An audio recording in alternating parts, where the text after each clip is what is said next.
Et cela nous amène à cette condamnation dans les milieux djihadistes. Le tribunal correctionnel de Bruxelles vient d'infliger une peine de 10 ans de prison à Jean-Louis Denis. 11 autres prévenus écopent de peines allant de 5 à 15 ans de prison. Tous faisaient partie d'une filière terroriste envoyant des jeunes faire le djihad en Syrie.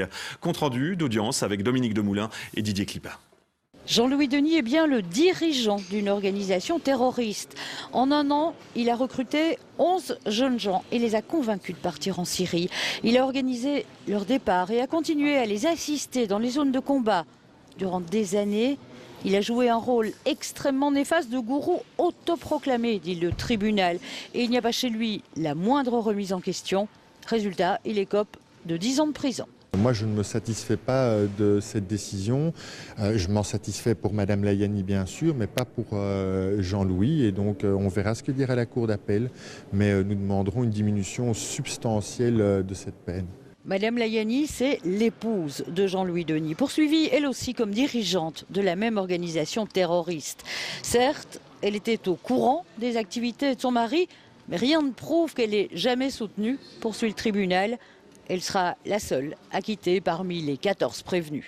Elle n'a jamais adhéré aux thèses de son mari. Elle a en quelque sorte subi également la position de ce dernier. Elle s'est opposée à ce dernier à de nombreuses reprises. Quelques parents de jeunes djihadistes ont pris place dans la salle. Au fil de la lecture des 122 pages du jugement, ils passent de la satisfaction à la consternation. Non, leurs enfants majeurs ne sont pas des victimes, estime le juge.